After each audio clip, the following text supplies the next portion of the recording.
Hi, എല്ലാവർക്കും Malabar kitchen ടൈമിലേക്ക് സ്വാഗതം. ഇന്ന് ഞാൻ ഉണ്ടാക്കാൻ പോകുന്നത് വളരെ ടേസ്റ്റി ആയിട്ടുള്ള ഒരപ്പമാണ്. തേങ്ങ ചേർത്തിട്ടുള്ള അപ്പമാണ് കേട്ടോ. അപ്പോൾ നല്ല സോഫ്റ്റ് ആയിട്ടാണ് അപ്പം ഇരിക്കുന്നത്. അപ്പോൾ ഇതെങ്ങനെ ഉണ്ടാക്കാൻ നോക്കാം. ഇതിൻ്റെ കൂടെ ഞാൻ ഒരു അടിപൊളി ചമ്മന്തിയും കൂടെ ഉണ്ടാക്കുന്നുണ്ട്. അപ്പോൾ അതൊക്കെ എങ്ങനെയാണ് ഉണ്ടാക്കാൻ നോക്കാം. വീഡിയോയിലേക്ക് പോകുന്നതിന് മുന്നേ ചാനൽ ആദ്യമായിട്ട് കാണുന്നവരാണെങ്കിൽ ചാനലൊന്ന് സബ്സ്ക്രൈബ് ചെയ്ത് സപ്പോർട്ട് ചെയ്യുക. ഒപ്പം തന്നെ ലൈക്കും ചെയ്യുക. നമുക്കിത് നേരെ വീഡിയോയിലേക്ക് പോവാം. അപ്പം ഞാൻ ഒരു കപ്പ് അരി പച്ചരി കഴുകി വൃത്തിയാക്കിയിട്ട് നല്ലപോലെ കുതിർത്തി എടുത്തിട്ടുണ്ട്. 4 മണിക്കൂർ നേരമാണ് ഞാൻ കുതിർത്തി എടുത്തിട്ടുള്ളത്. പിന്നെ 1/4 ടീസ്പൂൺ ഉലുവയും കൂടെ ചേർത്തിട്ട് നന്നായിട്ട് കുതിർത്തി എടുത്തതാണ് കേട്ടോ. അപ്പം ഞാനത് മിക്സിയുടെ ജാറിലേക്ക് ഇട്ടിട്ട് നന്നായിട്ടൊന്ന് അരച്ചെടുക്കുകയാണ്.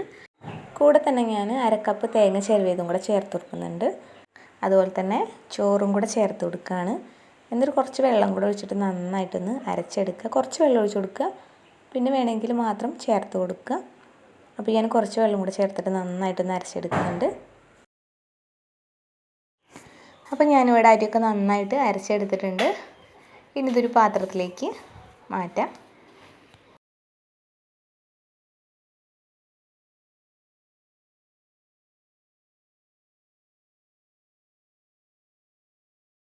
അപ്പം ഞാൻ മാവ് പാത്രത്തിലേക്ക് ആക്കിയിട്ടുണ്ട്. ഇതിലേക്ക് ആവശ്യത്തിന് ഉപ്പ് ചേർത്ത് കൊടുക്കാം.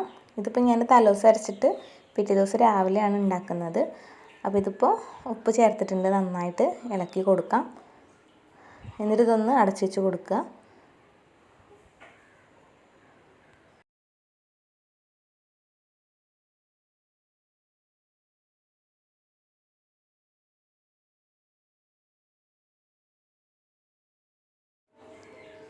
അപ്പോൾ ഞാൻ നന്നായിട്ട് മാവൊക്കെ ഇളക്കി സെറ്റാക്കി വെച്ചിട്ടുണ്ട്. ഇനി അടച്ചു വെച്ച് കൊടുക്കാം.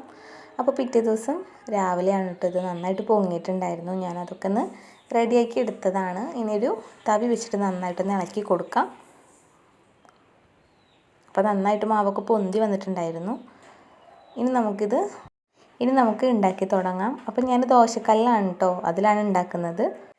ഇതിലുണ്ടാക്കുമ്പോൾ കഴിക്കാനായിട്ട് നല്ല ടേസ്റ്റാണ്. അപ്പോൾ ഞാനൊരു തവി ഒഴിച്ചിട്ട് ചെറുതായിട്ടൊന്ന് പരത്തിയെടുക്കുകയാണ്.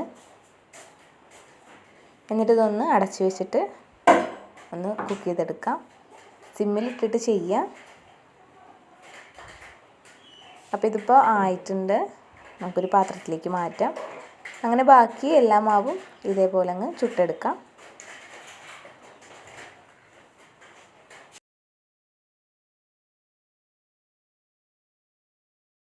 ഇനി ഇതിലേക്ക് ഞാൻ ഒരു ചമ്മന്തിയാണ് ഉണ്ടാക്കാൻ പോകുന്നത്. ഉള്ളി റോസ്റ്റോ അങ്ങനെ എന്ത് വേണേലും ഉണ്ടാക്കാം. ഞാനിതിലേക്ക് ചമ്മന്തിയാണ് ഉണ്ടാക്കാൻ പോകുന്നത്. അപ്പോൾ ഞാൻ കുറച്ച് ചെറിയ ഉള്ളി, ഒരു ചെറിയ സവാള, അതുപോലെ തന്നെ ഒരു 2-3 കുരു പുളി, എരിവിനനുസരിച്ച് വറ്റൽമുളക്, അതുപോലെ തന്നെ വെളുത്തുള്ളി എടുത്തിട്ടുണ്ട്. ഇനി ഇതിലേക്ക് ഞാൻ വെളുത്തുള്ളി ഒന്ന് ചേർത്ത് കൊടുക്കുകയാണ്. ഒരു 8 വെളുത്തുള്ളി ഞാൻ എടുത്തിട്ടുള്ളൂ. ചെറുതായത് കൊണ്ടാണ്. വലുതാണെങ്കിൽ ഒരു 3-4 മതിയാവും. അപ്പോൾ അതൊന്ന് മൂത്തതിന് ശേഷം നമുക്ക് വറ്റൽമുളക് ചേർത്ത് കൊടുക്കാം. അതും കൂടെ ഒന്ന് മൂത്താൽ നമുക്ക് ഒരു പാത്രത്തിലേക്ക് മാറ്റാം. അപ്പോൾ ഇതൊന്ന് മൂത്ത് വരട്ടെ. ഇതിപ്പോൾ ഈ ചമ്മന്തി മാത്രമല്ല കേട്ടോ, നിങ്ങൾക്ക് ചിക്കനാണെങ്കിലും എന്താണെങ്കിലും മീൻ കറി ആണെങ്കിലും ഒക്കെ ഇതിന് കോമ്പിനേഷനാണ്. അപ്പം ഞാനിത് പുളിയൊക്കെ കൂട്ടിയിട്ടുള്ളൊരു ചമ്മന്തിയാണ് കേട്ടോ ഉണ്ടാക്കുന്നത്. അപ്പോൾ അത് നല്ല ടേസ്റ്റാണ്. ഇടയ്ക്കൊരു പുളിയൊക്കെ നമുക്ക് കഴിക്കുമ്പോൾ ചമ്മന്തിൻ്റെ കൂടെ ഒരു പുളി ടേസ്റ്റൊക്കെ ഉണ്ടാകുമ്പോൾ നല്ല ടേസ്റ്റ് തന്നെയാണ്. അപ്പോൾ ഇതായിട്ടുണ്ട്. വറ്റൽമുളകൊക്കെ ഇട്ടിട്ട് നന്നായിട്ട് മൂത്തിട്ടുണ്ട്. ഇനി ഇത് വേറൊരു പാത്രത്തിലേക്ക് മാറ്റാണ് കേട്ടോ ഞാൻ.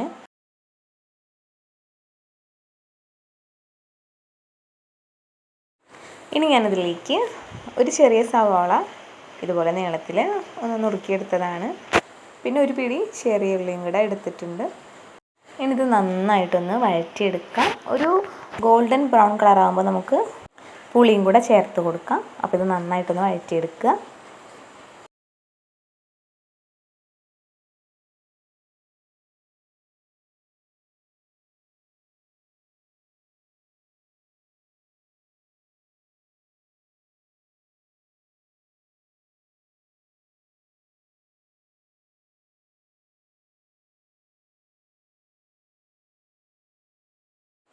അപ്പോൾ ഉള്ളിയൊക്കെ നന്നായിട്ട് വാടി വന്നിട്ടുണ്ട്. ഇനി ഇതിലേക്ക് ഞാൻ പുളി ചേർത്ത് കൊടുക്കുകയാണ് കേട്ടോ. അതൊന്ന് ഇളക്കിയതിന് ശേഷം നമ്മൾ നേരത്തെ വെളുത്തുള്ളിയും വറ്റൽമുളകും വഴറ്റി വെച്ചിട്ടുണ്ടായിരുന്നല്ലോ അതും കൂടെ അതിലേക്ക് ചേർത്തിട്ട് നമുക്ക് ഫ്ലെയിം ഒന്ന് ഓഫ് ചെയ്യാം. എന്നിട്ട് മിക്സിയുടെ ജാറിലേക്ക് ഇട്ടിട്ട് നന്നായിട്ടൊന്ന് അരച്ചെടുക്കണം.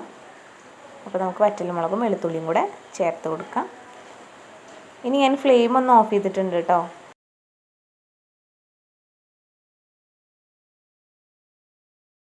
ഇനി ഇതിപ്പോൾ ഞാൻ മിക്സിയുടെ ജാറിലേക്ക് മാറ്റി കൊടുക്കുകയാണ്. എന്നിട്ട് നന്നായിട്ടൊന്ന് അരച്ചെടുക്കാം. അപ്പോൾ കുറച്ച് ഉപ്പും കൂടെ ചേർത്ത് കൊടുക്കുന്നുണ്ട്. കല്ലുപ്പാണ് കേട്ടോ ചേർത്ത് കൊടുക്കുന്നത്. അപ്പോൾ കല്ലുപ്പ് കുറച്ച് ചേർത്ത് കൊടുക്കാം. എന്നിട്ട് ഒന്ന് അരച്ചെടുക്കാം.